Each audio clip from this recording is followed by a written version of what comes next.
भवरोग की दवा क्या है? कि आत्म रोग लग जाए। आत्मिक रोग क्या है? सखीरी आत्म रोग बुरो लगियो, या को दारू न मिले तबीब, 14 भवन में न पाइए सो हुआ हाथ हबीब। इस रोग की दवा किसके पास है?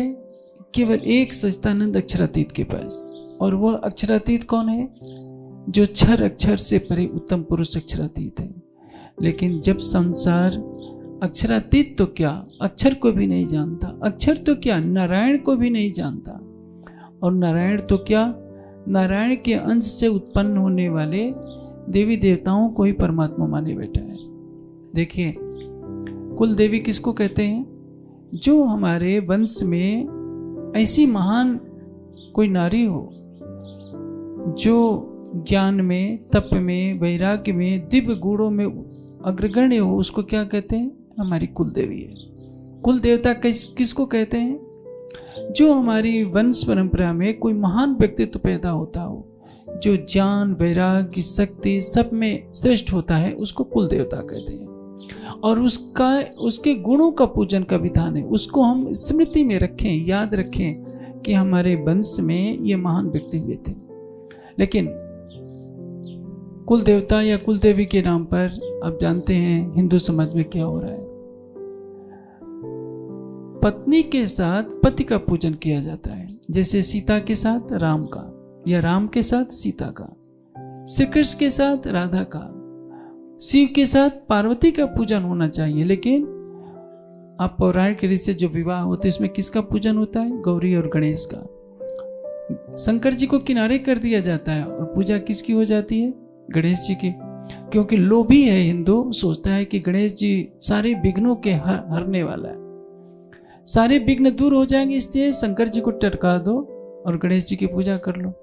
उधर लक्ष्मी जी से धन चाहिए तो लक्ष्मी जी की पूजा कर लेते हैं, वहां विष्णु भगवान को भगा देते हैं कि विष्णु भगवान जी आपकी कोई जरूरत नहीं है, और वहां भी गणेश जी की पूजा शुरू हो गई।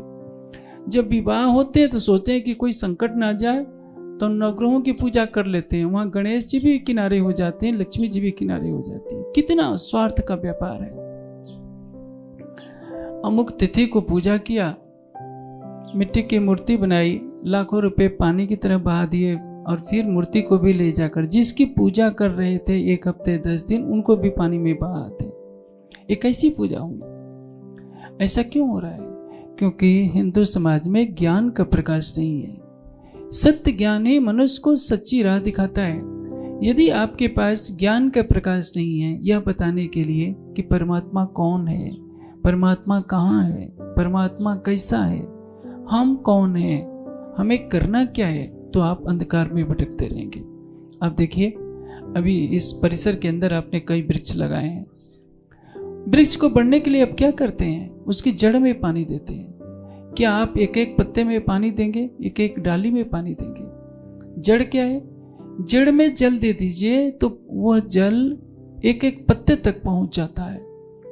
उसी तरह से सारी सृष्टि का जो आधार है, जो सारी सृष्टि के चक्र को चला रहा है, जिसने हमारी पृथ्वी जैसी असंख्यों पृथ्वियों को पैदा किया है, अनंत प्राणियों को जो उत्पन्न करता है, उनका पालन पोषण करता है, जिसके आदेश मात्र से अनंत ब्रह्मांडों का प्रलय हो जाता है, उसी परमात्मा को जानना सबके लिए अभिष्ट होता है।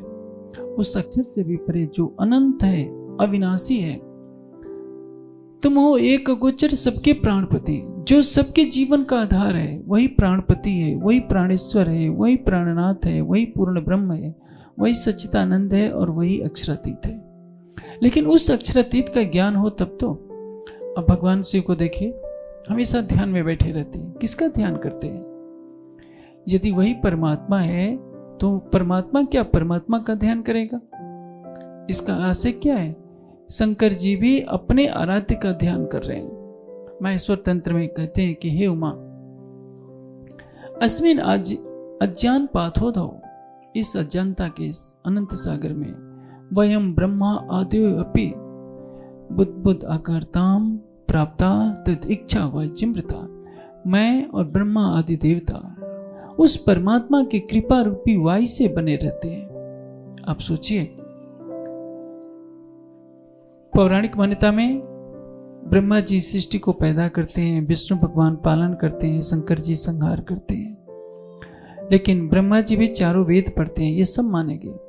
विष्णु भगवान भी क्षीर सागर में लेटे लेटे ध्यान करते हैं, शंकर जी भी कैलाश में बैठे बैठे ध्यान करते हैं। जब 14 लोकों का ब्रह्मांड नहीं था, जब क्षीर सागर नहीं था, कैलाश नहीं था, हिमालय नहीं था, पुष्कर नहीं था, तब तीनों देवता कहाँ थे? इस प्रश्न का उत्तर कभी हिंदू समाज खोजने का प्रयास ही नहीं करता। तुलसीदास जी ने बहुत ऊंची बात कही है कि शंभु विरंच विष्णु भगवाना उपजय जास अंश ते नाना। जिसके संकल्पिक अंश मात्र से असंख्य ब्रह्मा विष्णु शिव उत्पन्न होते हैं। वह परमात्मा कौन है? निजानंद है, निरुपाध है, निजानंद निरुपाध अनुपाय। कोई भी उपाधि उस परमात्मा के स्वरूप का वर्णन नहीं कर सकती, ये नहीं दर्शा सकती कि वो परमात्मा कहाँ है, कैसा है। यह संसार तो निद्रा में है। चल्यो जुग जाए रे सुध बिना सुध बिना सुध बिना। यह संसार क्या है? अंधेरी निशा में अज्ञानता के अंधकार में भटका हुआ चला जा रहा है। एक पीढ़ी पैदा होती है, कुछ समय के बाद वो बूढ़ी हो जाती है, वो मर जाती है, फिर नई पीढ़ी आती है, वो भी मर जाती है, पुनः दूसरी पीढ़ी आती है।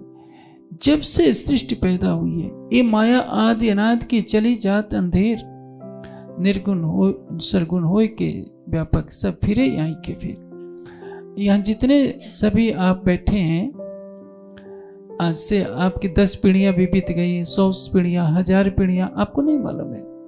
आपके दादाजी के भी दादाजी रहे होंगे, उनके भी दादाजी रहे होंगे। वो पैदा हुए, शरीर छोड़ गए, कहीं जन्म ले लिए। आप भी कहीं पैदा हो चुके हैं। आप जो बच्चे हैं कभी दादा रह चुके हैं। जो आज दादा हैं, यदि उनको मोक्ष नहीं मिला, मुक्ति नहीं मिली, तो वो जाकर किसी के बच्चे बन जाएंगे। कोई पता नहीं कौन किस योनि में जाए, किस पशु पक्षी की योनि में जाएगा, कीट पतंग की योनि में जाएगा। ये संसार मोह का ऐसा चक्र है।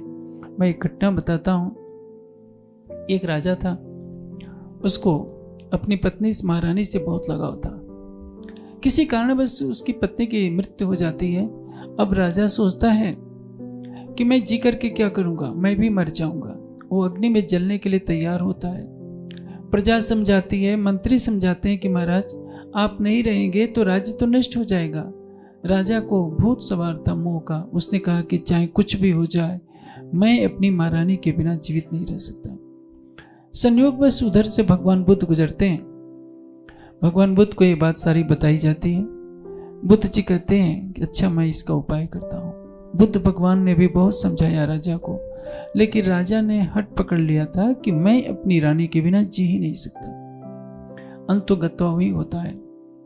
बुद्ध ने अपने योग बल से चींटी से बात की। देखा कि उसकी पत्नी चींटी की योनि में जा चुकी है।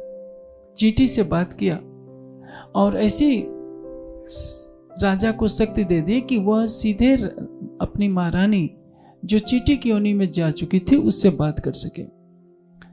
जब चींटी ने से राजा की बात हुई, राजा ने कहा कि मैं तुम्हारे बिना जी नहीं सकता।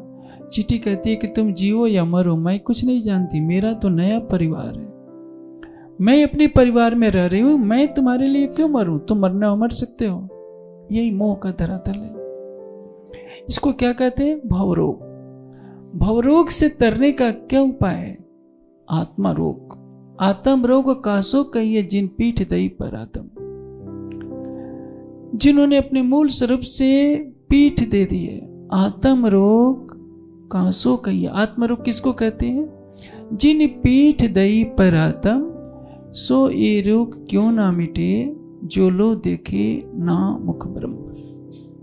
जो अपने मूल तन को पीठ देकर माया के संसार में रह रहे हैं, जब तक वे अपने प्राणेश्वर को जी भर कर देख नहीं लेंगे। जो लो ना देखे मुख ब्रह्म, जब तक प्रीतम अक्षरातीत का दर्शन नहीं हो जाता, तब तक उनका आत्मरोग नहीं मिटेगा।